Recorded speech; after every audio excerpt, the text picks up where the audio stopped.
Assalamualaikum warahmatullahi wabarakatuh. Perkenalkan, nama saya Nazula Makfirani Nasa, NPM 10070321048 dari kelompok 8 dengan tema Sandang. Di sini saya memilih judul karya tulis ilmiah yaitu Pengaruh Penjualan Batik Tulis Pekalongan terhadap Pedagang di Jawa Tengah pada masa pandemi COVID-19. Segala puji dan syukur saya haturkan kepada Allah Subhanahu wa Ta'ala karena atas karunia-Nya saya dapat menyelesaikan karya tulis ilmiah ini. Dalam penulisan karya tulis ilmiah ini, saya telah mendapat bimbingan dari berbagai pihak. Oleh karena itu, pada kesempatan kali ini, saya ingin mengucapkan terima kasih kepada Ibu Ririn Sri Kuntorini, DRA M.Hum, selaku dosen pengampu mata kuliah Bahasa Indonesia di Universitas Islam Bandung, Fakultas Teknik, Program Studi Perencanaan Wilayah dan Kota. Selanjutnya ada pokok bahasan yang terdiri dari 4, yaitu Bab 1 Pendahuluan, Bab 2 Landasan Teori, Bab 3 Analisis dan Pembahasan, Bab 4 Kesimpulan. Pokok bahasan yang pertama adalah Bab 1 Pendahuluan. Yang pertama adalah latar belakang masalah. Pandemi virus corona bukan hanya sekedar bencana kesehatan. Virus yang dikenal sebagai COVID-19 ini telah menimbulkan kekacauan terutama di sektor ekonomi. Tidak hanya industri besar. Pandemi COVID-19 ini telah membuat para UMKM di Indonesia gelisah. Pandemi global COVID-19 menyebabkan penyusutan besar dalam beberapa dekade terakhir yang membuat ekonomi global mengalami penyusutan sebesar 3% di tahun 2020 ini. Unit usaha mikro kecil menengah atau UMKM ini menjadi salah satu sektor yang terdampak cukup hebat akibat pandemi COVID-19 di Indonesia. Hal ini disebabkan karena UMKM bersifat harian dan banyak mengandalkan interaksi secara langsung. Sehingga dengan adanya PSBB dan social distancing, tentu terjadi penurunan drastis. Eksistensi UMKM sangat penting bagi laju perekonomian Indonesia. Oleh karena itu, UMKM memerlukan perhatian khusus.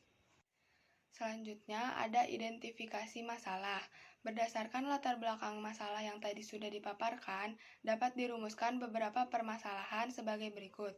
Yang pertama, apa pandemi COVID-19 ini sangat berdampak terhadap penjualan batik tulis Pekalongan. Yang kedua, siapa saja yang terkena dampak dari pandemi COVID-19 ini selain para pedagang. Dan yang ketiga, bagaimana tindakan yang harus dilakukan untuk mencegah permasalahan tersebut. Selanjutnya, tujuan penelitian. Berdasarkan rumusan permasalahan tadi, maka tujuan penelitian karya tulis ilmiah ini adalah untuk menganalisis dampak seperti apa saja yang dirasakan khususnya oleh para pedagang batik tulis Pekalongan.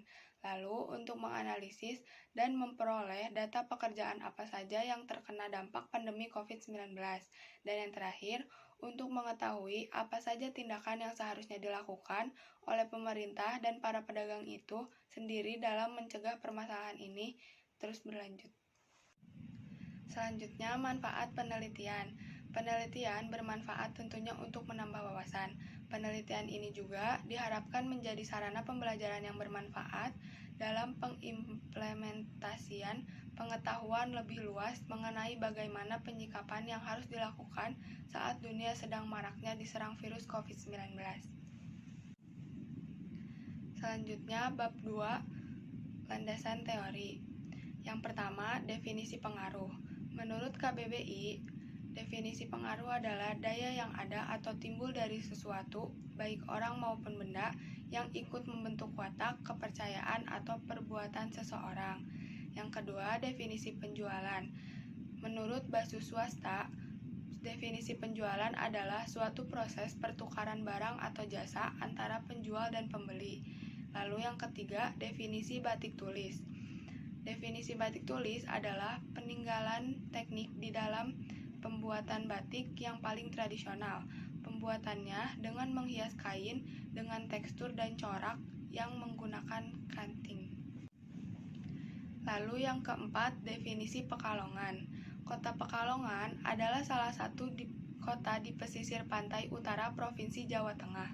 Kota ini berbatasan dengan Laut Jawa di utara, Kabupaten Pekalongan di sebelah selatan, dan Barat dan Kabupaten Batang di timur, memiliki luas wilayah 45,25 km persegi. Lalu yang kelima, definisi pedagang. Menurut Pemkot Yogyakarta, definisi pedagang adalah orang atau badan yang melakukan aktivitas jual beli barang atau jasa di pasar. Lalu yang ketujuh, definisi batik. Menurut Sudarmono, definisi batik adalah istilah yang digunakan untuk menyebut kain bermotif yang dibuat dengan teknik resis dengan menggunakan material berupa lilin malam. Lalu yang kedelapan, definisi Jawa Tengah. Jawa Tengah merupakan provinsi di Indonesia yang terletak di bagian tengah Pulau Jawa. Ibu kotanya adalah Semarang dan luas wilayahnya 32.800,69 km persegi. Lalu yang kedelapan ada definisi pandemi. Definisi pandemi adalah wabah penyakit yang menjangkit secara serempak di mana-mana, meliputi daerah geografis yang luas. Pandemi merupakan epidemi yang menyebar hampir ke seluruh dunia ataupun benua dan biasanya mengenai banyak orang. Dan yang terakhir ada definisi COVID-19. Menurut WHO tahun 2020, COVID-19 adalah penyakit menular yang disebabkan oleh jenis coronavirus yang baru ditemukan. Lalu selanjutnya ada analisis data. Saya menyebarkan kuesioner kepada teman-teman dan orang-orang di sekitar rumah saya. Terkumpul 50 data dan data responden terlihat lebih banyak di usia 18 dan 19 yang mengisi kuesioner tersebut, di mana rata-rata mereka seorang pelajar ataupun mahasiswa yang terkena juga dampak dari pandemi COVID-19 ini. Selanjutnya, seperti yang terlihat pada data responden di bawah, ada 94% hasil yang menjawab ya. Sebagian besar yang mengisi data tersebut menjawab bahwa di lingkungan sekitar mereka pun banyak yang terkena dampak dari adanya virus COVID-19 ini. Dan dampak-dampak itu pun timbul bukan hanya mengenai para pedagang, tetapi timbul kepada beberapa kalangan seperti contohnya pada pelajar atau mahasiswa yang mungkin baru menjadi mahasiswa atau pelajar, tetapi harus tetap melaksanakan pembelajaran jarak jauh, di mana seharusnya mereka pergi ke kampus atau ke sekolah dan bertemu dengan teman-teman baru. Adapun mungkin pengusaha yang terkena juga dampak dari pandemi COVID-19 ini. Lalu selanjutnya, seperti penjelasan sebelumnya, selain pedagang, banyak pihak yang mengalami kerugian juga, seperti pelajar atau mahasiswa. Mereka merasakan rugi karena pembelajaran jarak jauh juga tidak efektif. Terkadang ada saja kendala, entah itu jaringan, ataupun mereka kesulitan memahami materi yang disampaikan. Dapat dilihat juga dari hasil diagram di atas, banyak yang menyuarakan dengan menjawab iya dan sangat. Walaupun ada yang menjawab mungkin, tetapi bahkan yang menjawab tidak pun tidak ada. Lalu selanjutnya kajian Islam. Dalam Al-Quran tidak ada satupun ayat yang mengajak seseorang untuk berpakaian dengan jenis pakaian tertentu. Menurut Al-Quran, sebaik-baiknya pakaian bagi umat Islam ialah takwa. Seperti pada surat Al-A'raf ayat 26 yang berbunyi, "Hai anak Adam, sesungguhnya kami telah menurunkan pakaian untuk menutupi auratmu dan pakaian indah untuk perhiasan. Dan pakaian takwa itulah yang paling baik. Yang demikian itu adalah sebahagian dari tanda-tanda kekuasaan Allah. Mudah-mudahan mereka selalu ingat." Nabi mencontohkan ia mengenakan pakaian kebudayaannya, yaitu jubah yang berwarna putih yang bermaksud simbol kebersihan dan kesucian. Jadi, kita sebagai umat Islam di Indonesia dengan demikian menemukan pemahaman yang kontekstual terhadap ajaran Nabi.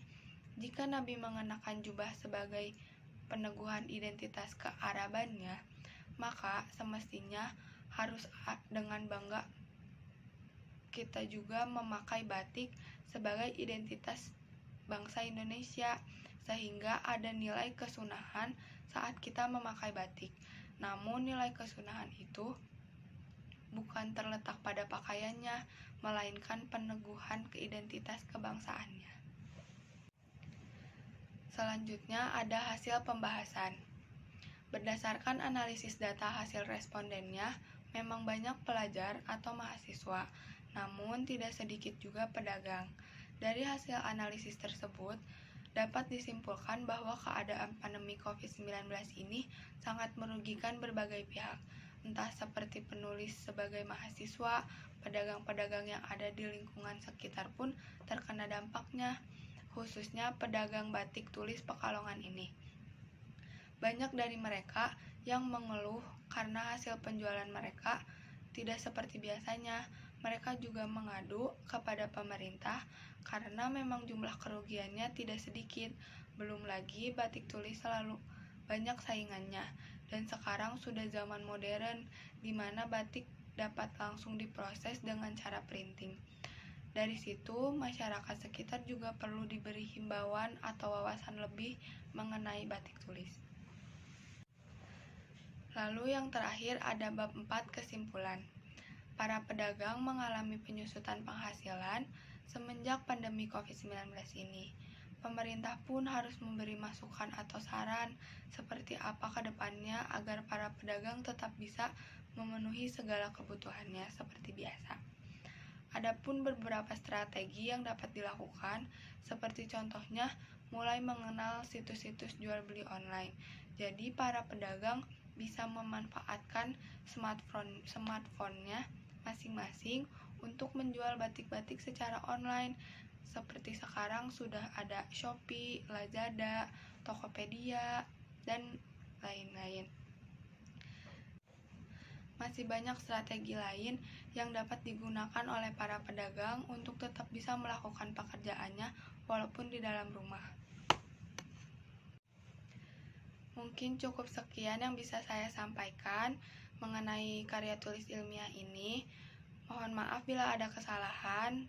Wabillahi taufiq wal hidayah. Wassalamualaikum warahmatullahi wabarakatuh.